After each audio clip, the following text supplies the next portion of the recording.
Hi and welcome to my YouTube channel Science Wizard. I am well here and I hope same for you also. अगर आपने अभी तक इस channel को subscribe नहीं किया है तो subscribe it for latest updates.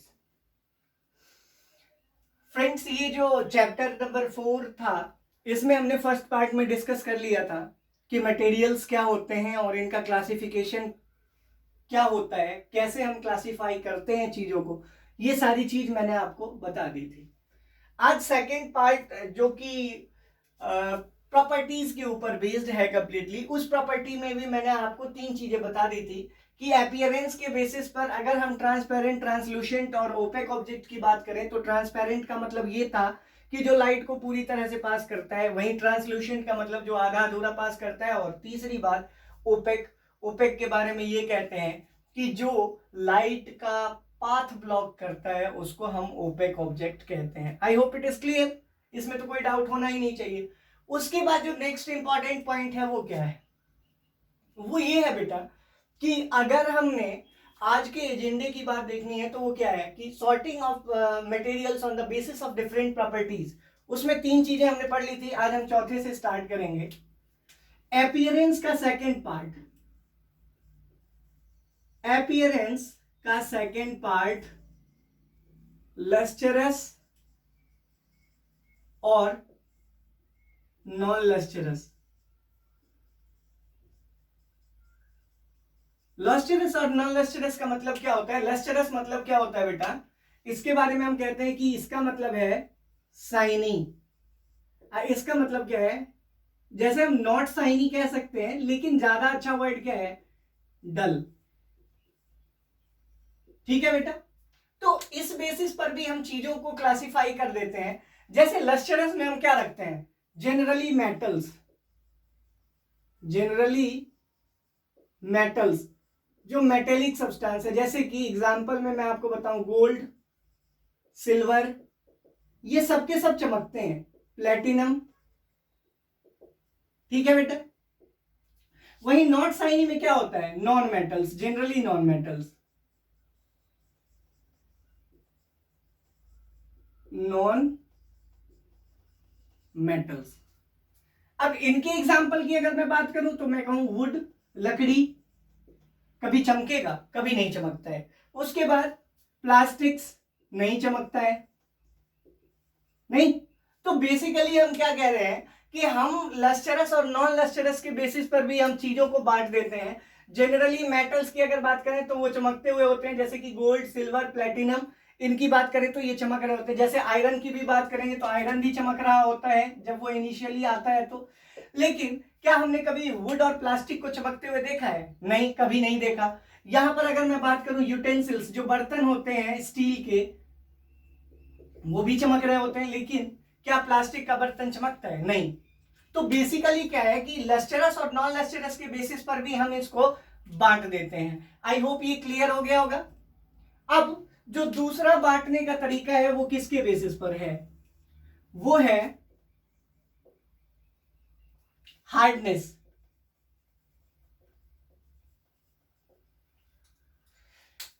देखो बेटा, हार्डनेस के बेसिस पर अगर हम बांटने की बात करें तो हार्डनेस के बेसिस पर हम ये कहते हैं कि कोई भी जो मेटल है या कोई भी जो मटेरियल है उसको हम हार्डनेस पर बांटेंगे तो क्या होगा? एक तो हार्ड हो जाएगा और दूसरा क्या हो जाएगा? सॉफ्ट. यही हो जाएगा. नहीं. तो हार्डनेस में हम क्या कह सकते हैं? जनरली अगर हम बात करें हार्डनेस की तो हम कहते हैं क्या कि डायमंड बहुत, ये संसार में सबसे कठोर है. वहीं सॉफ्ट के बारे में हम बात करेंगे तो सॉफ्ट में क्या हो जाएगा बेटा? जैसे हम पॉलीथीन की बात कर लें, सॉफ्ट है. फोम की बात कर लें, सॉफ्ट है. लेकिन हार्डनेस में डायमंड की बात मैं कर रहा था, उसके बाद आयरन की बात मैं करूं, ये सब क्या है? हार्ड है. आई होप क्लियर है. उसके बाद तीसरा जो बेसिस है क्लासिफिकेशन का वो क्या है? डेंस. डेंस क्या होता है बेटा? या फिर इसको समझने के लिए हमें यह समझना पड़ेगा कि फ्लोट क्या होता है और सिंक क्या होता है. फ्लोट और सिंक, इसको समझना इंपॉर्टेंट है इसके लिए। तो हम फ्लोट के बारे में कहते हैं क्या कि तैरना। फ्लोट का मतलब क्या होता है? तैरना। जो भी कोई चीज है अगर वो तैर रही है तो वो फ्लोट हो जाएगा, और जो भी चीज डूब गई उसको हम क्या कहते हैं? सिंक कर जाना। समझ में आई बात? हम क्या कहेंगे? फ्लोट का मतलब क्या होता है? फ्लोट का मतलब होता है तैरना। यहां पर फ्लोट का मतलब होता है स्विम, जिसको हम क्या कहते हैं? तैरना। इसको क्या कहते हैं? सिंक को डूबना। तो कोई भी चीज अगर सिंक हो रहा है तो वो किसकी वजह से? क्योंकि वो डेंस है। अगर वो डेंस नहीं होगा तो वो फ्लोट करेगा। जो भी चीज डेंस का मतलब क्या होता है? डेंस का मतलब जनरली लिटरेरी वर्ड अगर हम देखें तो ये होता है भारी, जिसको कहते हैं, या वजनदार। तो जब भी हम बात करेंगे डेंस की तो डेंस मतलब वजनदार हो गया। तो जो वजनदार होगा वो डूबेगा, और जो हल्का होगा वो क्या करेगा? तैरने लग जाएगा। तो हम क्या कहेंगे? फ्लोट और सिंक, मटेरियल को हम इस आधार पर भी बांट देते हैं कि कोई भी मटेरियल सिंक करेगा या फ्लोट करेगा, उस बेसिस पर भी बांटते हैं। तो उसका बेसिस क्या होता है कि वो डेंस है या नहीं है। तो इसके लिए हम क्या कहेंगे? If a material is dense, if a material dense is dense or heavier optically than water, it sinks in water. It sinks in water. जब भी हम इसकी बात करेंगे तो हम कहेंगे क्या कि अगर वो, ठीक है, अगर वो भारी है, ऑप्टिकली डेंसर है, तो वो डूब जाएगा। Example, stone. आप जानते हैं कि किसी भी पत्थर को अगर आप पानी में फेंकोगे तो वो वहां पर उस एरिया से भारी होता है, इसीलिए वो क्या हो जाता है? डूब जाता है। क्लियर हो गया? उसके बाद, if a material is not dense,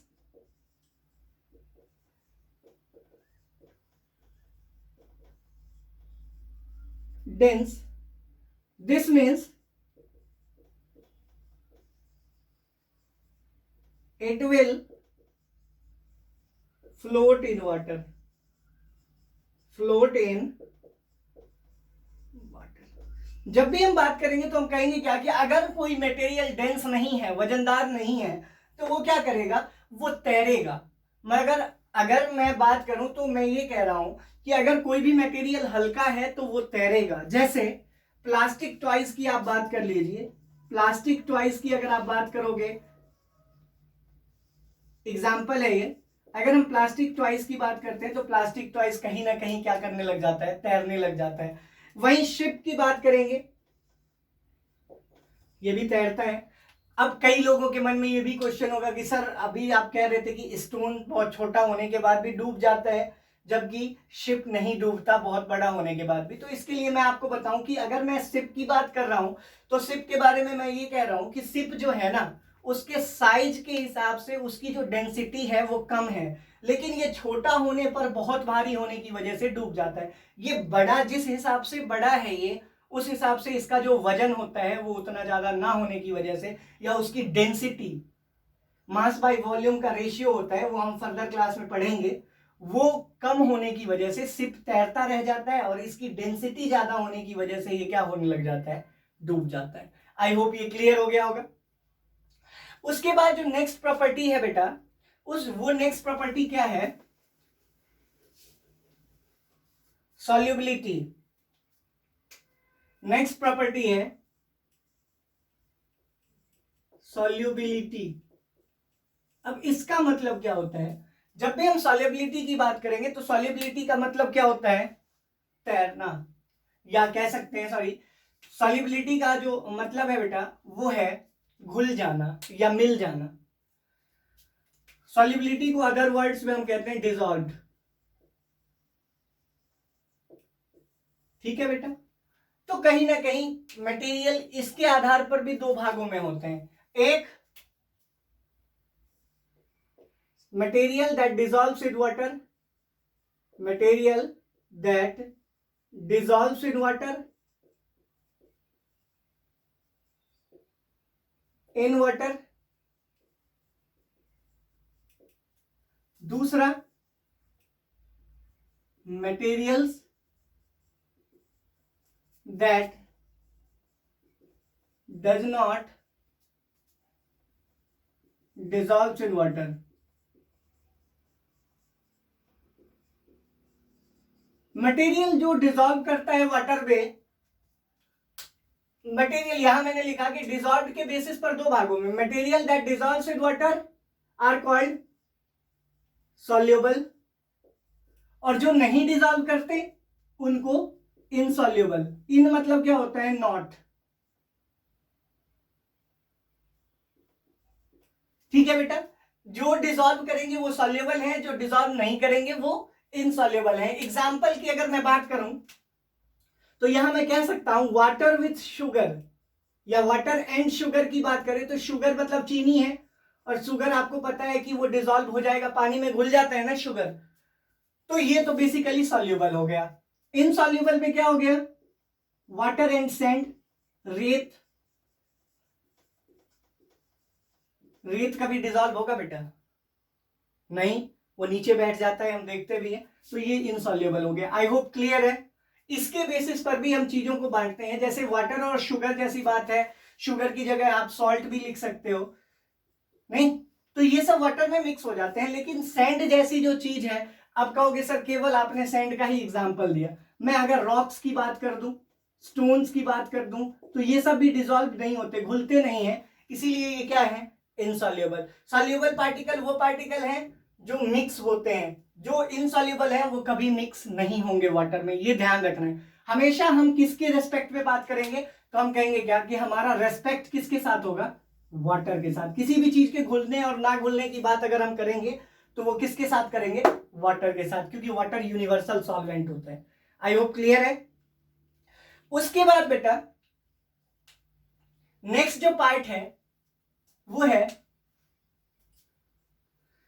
इसको बस क्लासिफिकेशन का बेसिस नहीं मानते, इसको हम सेपरेशन का मेथड मानते हैं, वो है sedimentation.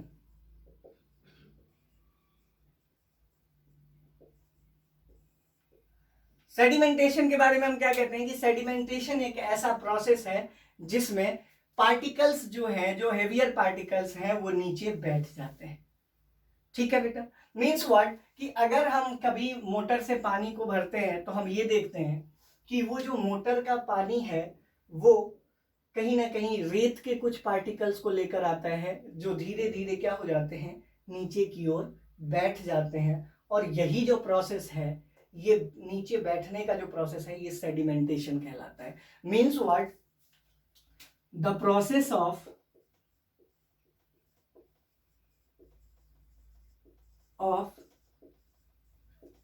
settling the sand particles at the bottom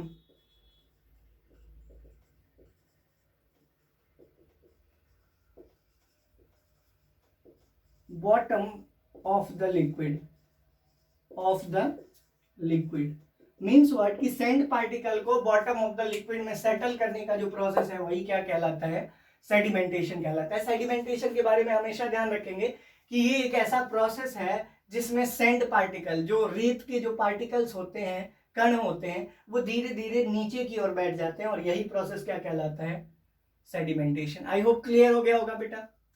तो इस चैप्टर में हमें इतना ही डिस्कस करना था। एक बार फिर से हम देख लेते हैं कि हमने क्या क्या डिस्कस किया है आज।